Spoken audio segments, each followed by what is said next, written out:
Hello everyone. Today we're diving into a true story of bravery, survival, and unbelievable heroism. The story of divers who risked their lives to save another man trapped 300 feet beneath a violent, unforgiving sea. And yes, this is a true story, filled with danger, miracles, and heart-stopping tension. So sit tight, ride with us through this incredible tale of courage, and please support the channel. Help us grow. Thank you. The movie opens with a chilling text. Beneath the world's oceans lie over 20,000 miles of pipelines, and the ones who maintain them are saturation divers, men and women who work in the crushing darkness up to 1,000 feet deep. It is one of the most dangerous jobs on Earth. Cut to Aberdeenshire, Scotland. A quiet home by the raging shoreline.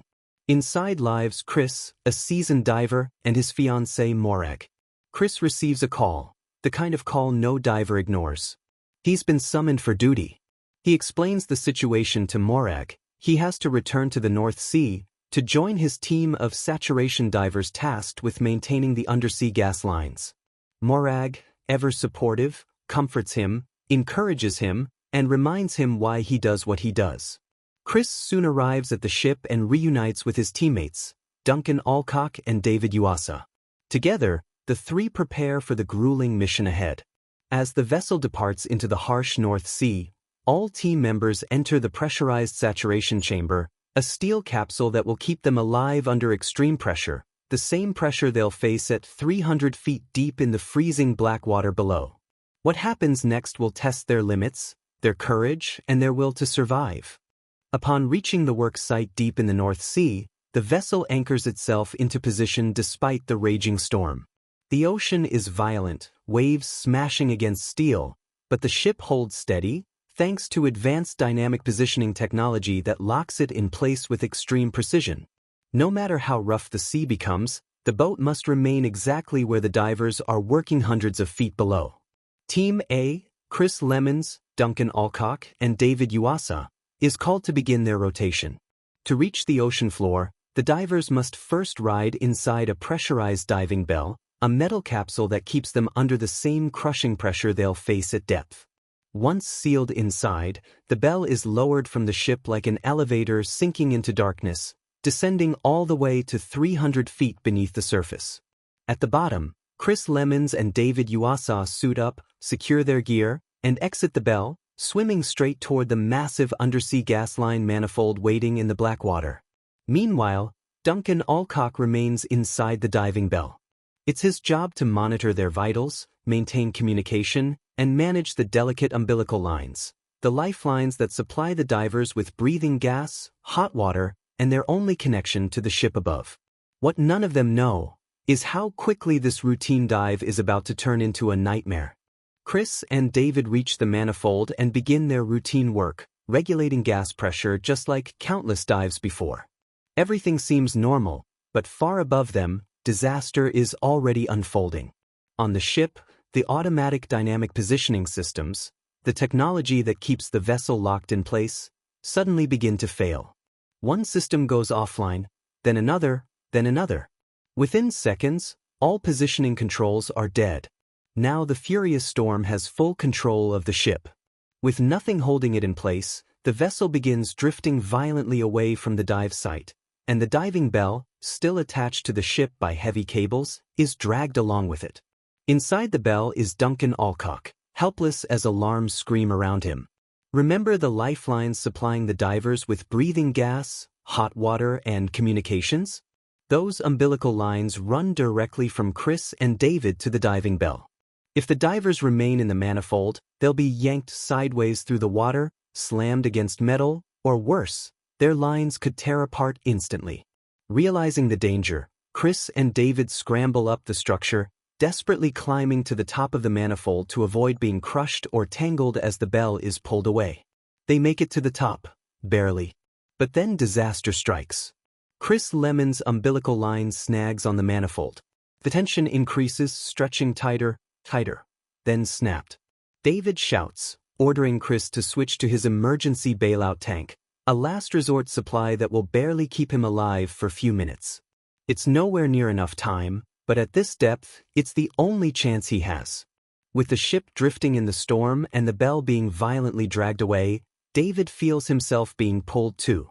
Just before he's yanked out of reach, he calls out to Chris, promising he'll come back for him. Seconds later, David is torn away into the darkness, leaving Chris alone on the seabed with only few minutes of oxygen left.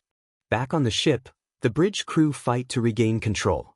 Technicians reboot the dynamic positioning system again and again, but nothing seems to hold. One tech explains the only reliable fix is a full hard reset, a procedure that will take hours. Dropping anchor isn't an option either. The vessel sits too close to undersea gas lines, and a misplaced anchor could rip a pipeline and spark an environmental disaster. With time running out, the captain and first mate take a desperate, manual approach. They throttle the ship's thrusters by hand to hold position while another technician works to bypass the system and bring DP back online. On the seabed, Chris fights to stay conscious as the currents shove him across the dark ocean floor. Disoriented after falling from the top of the manifold, he struggles to locate it again. Using the faint glow of his phrases, he finally manages to find the manifold in the darkness. Exhausted but determined, Chris begins climbing back up the metal frame, rung by rung, refusing to let panic take him. He hauls himself to the top, just as David instructed, and waits, clinging to hope that his partner will return for him before his oxygen runs out. Above him on the bridge, a remotely operated vehicle, ROV, operator finally spots Lemons on the live feed. Lemons is alive, but unconscious and showing clear signs of oxygen deprivation. Clegg, a senior officer on the bridge, orders the ROV to attempt a rescue. The operator hesitates. The ROV's metal grabber claws could easily tear at a diver's suit or gear. Clegg urges him to grab a clip on Chris's equipment instead of the diver himself. The operator refuses, so Clegg takes control of the ROV personally. He manages to latch onto a metal clip on Chris's suit, but when the ROV tries to pull him free, the diver's harness holds. Chris has fastened himself to the manifold to avoid being swept away by the current. Then, finally, the crew get the DP back. The system reboots, the ship repositions exactly over the worksite, and David is able to redeploy from the bell. What follows is nothing short of miraculous. David reaches Chris. Chris's primary air supply had run out 29 minutes earlier, yet David and Alcock haul him into the bell and perform emergency resuscitation. Alcock gives mouth-to-mouth until Lemons gurgles, inhales, and begins breathing again. Chris is unresponsive at first. His long oxygen deprivation suggests severe brain injury. The bell and compression chamber are tense with dread. Then, slowly, he opens his eyes and speaks coherently. He asks if everyone else is all right. Alcock breaks down in tears. Joy and relief ripple across the vessel. The entire crew breathes easier. The operation is immediately aborted. Chris is placed in the decompression chamber to recover during the voyage home. At port he parts ways with Alcock and Yuasa, and returns to Aberdeenshire to embrace his fiancée and tell her how close he came to dying.